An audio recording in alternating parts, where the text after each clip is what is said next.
我淨係 overseas student。因為我今年係 first year 啦，但係我就諗住可以未雨綢繆，可以聽定我 graduate 之後嘅一啲關於返香港做嘢嘅，即係點樣可以返香港做嘢。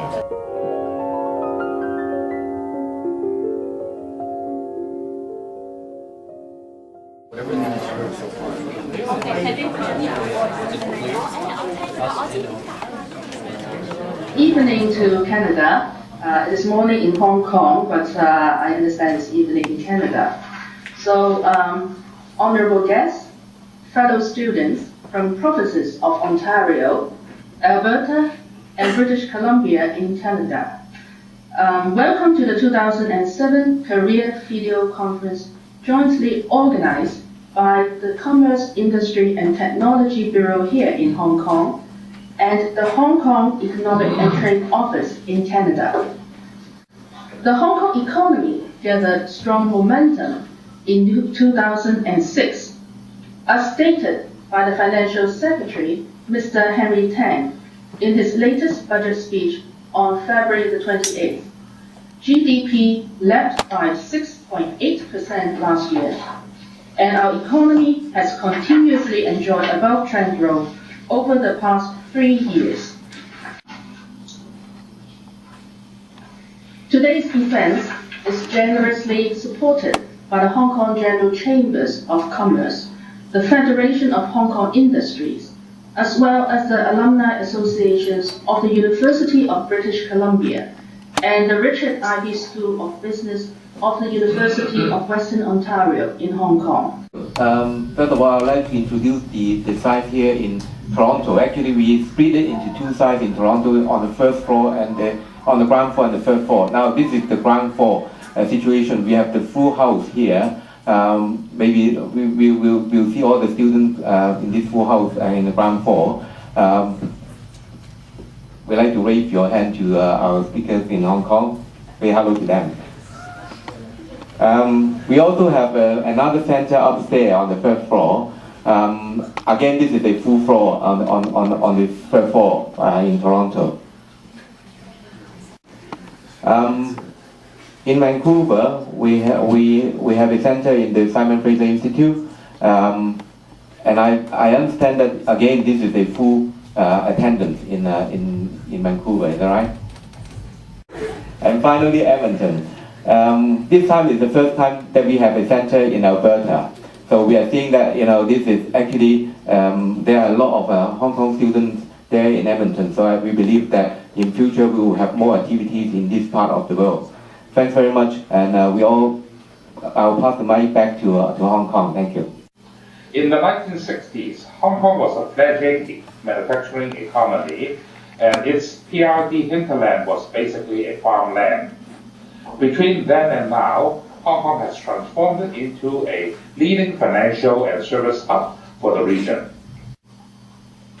The open door policy and the subsequent migration of Hong Kong manufacturing operations across the border into the PRD has proven mutually beneficial to both Hong Kong and the PRD region.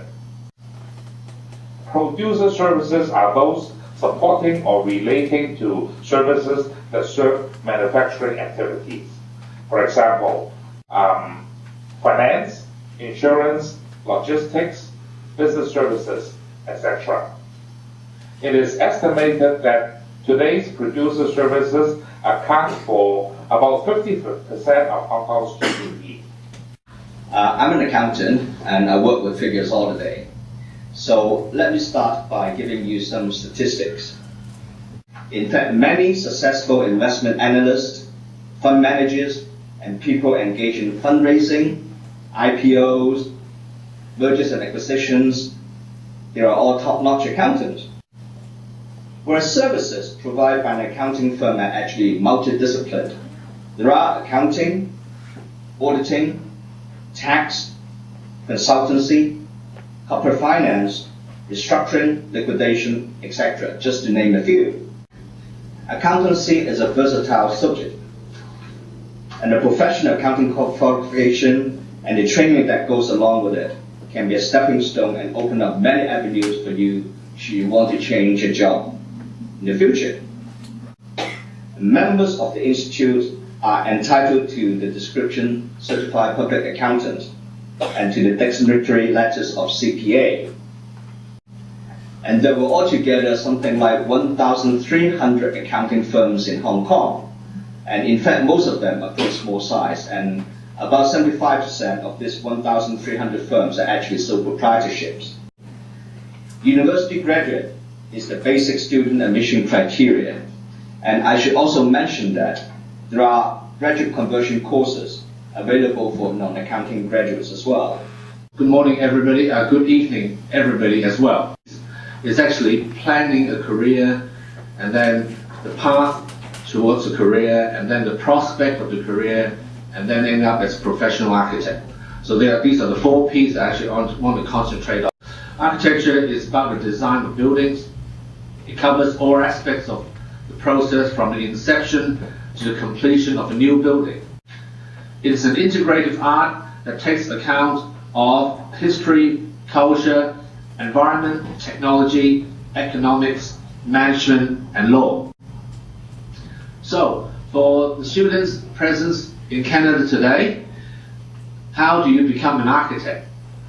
Generally, in Canada and in Hong Kong, it actually follows very similar principles. This involves a period of study at the university that has professional degrees for architects. What actually does the architect do? Architect actually undertake multiple roles in the daily work. The work is exciting and variable.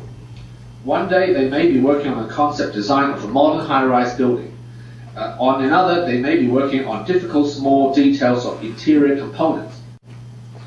Although design skills are required, the practice of architecture today is so complex that areas of specializations are developing, so that besides design architects, there are also those who are expert in management, technology, and planning. The industry is actually booming, not just only in Hong Kong, but also in the bigger picture in the PRC, mainland China. And a lot of work involved are residential and mixed-use, commercial, residential, and mixed-use development. And now recently, in the last few years, Macau is booming. As you probably heard, a lot of casinos being established in Macau. Now, Hong Kong architects have also become increasingly international. They're also looking outside the Hong Kong arena. They're now actually into Dubai, into Abu Dhabi, in the Middle East, etc. And furthermore, Hong Kong architects are also getting into Africa. So there's actually a vast shortage of architects in Hong Kong at the moment. So I think all is good news from us in Hong Kong, and we'll actually look forward to all your contribution back home, if you like, or actually coming to Hong Kong for a place to stay. Thank you. Ladies and gentlemen, good afternoon and good evening. As a graduate from University of British Columbia who have returned to Hong Kong to work, I'm delighted to share with you the critical factors to consider if you decided to come to this part of the world to work. And in Hong Kong and other parts of Asia, the culture is actually quite diversified. And so if you wanted to make a decision to work in this part of the world, I would suggest that you come to this part of the world to travel a bit first. And actually at the same time, you can start to talk to your contacts and see how you want to make a decision to actually work here. Well, many advantages to work in Hong Kong, and Hong Kong is an international financial center in comparison to Canada. And Hong Kong has a very strong legal system. After 1997, I realized that I've talked to many of my counterparts in Vancouver. They would think that Hong Kong maybe would become more Chinese after 1997 because now it has become part of China rather than a colony of England. But actually, rather in contrast to that, it's actually becoming more international. And in that aspect, in terms of career development, there are actually a lot more in comparison to before. And of course, Hong Kong is not only a gateway to China, but it's also a very good connection to all the other countries in Asia, such as Japan, Korea, Vietnam, and also Thailand. So you should keep your eyes open and keep your options open and see what is available to you.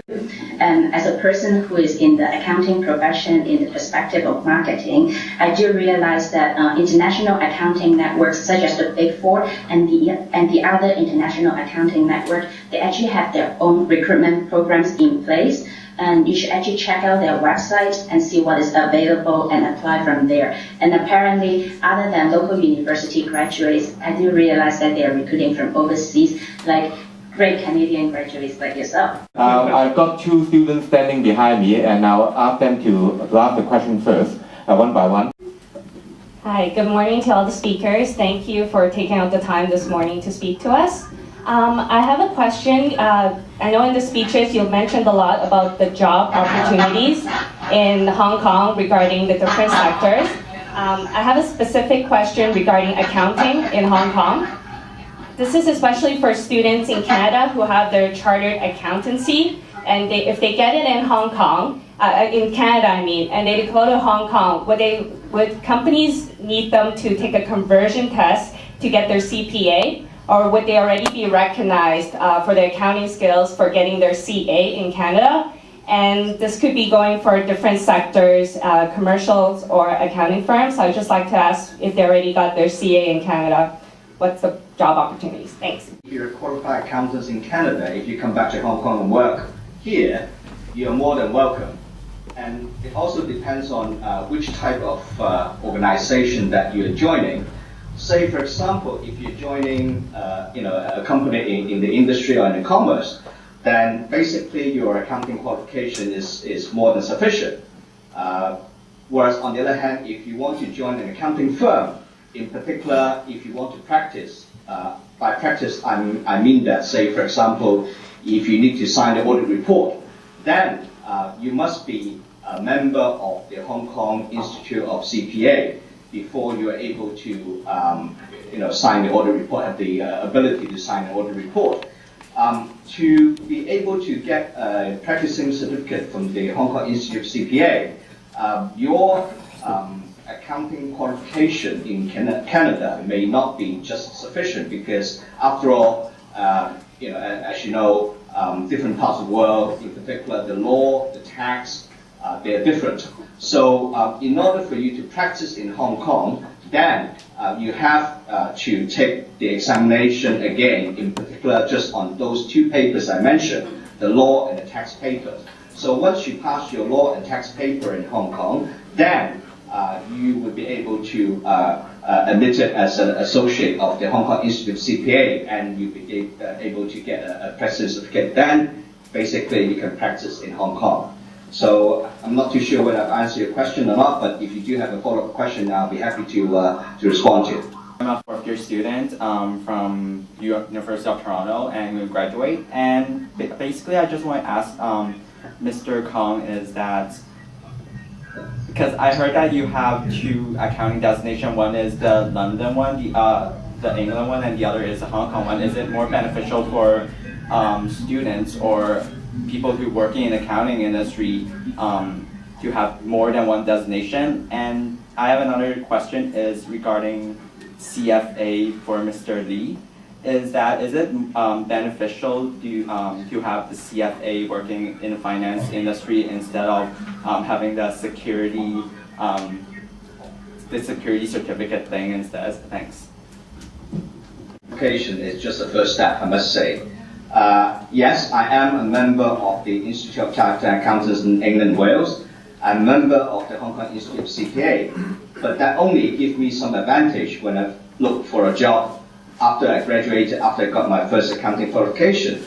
But after that, I think it's really the experience that you have accumulated over the years which is important.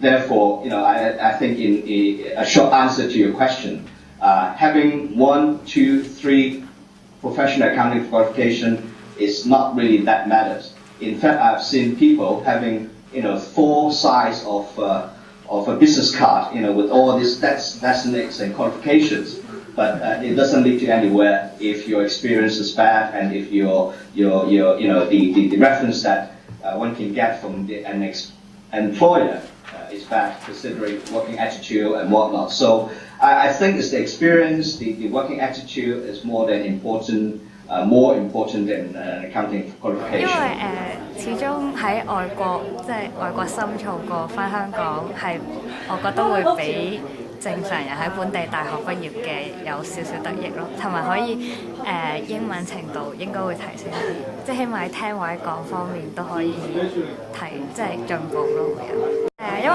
我屋企人都喺香港，所以我諗我應該會翻去做。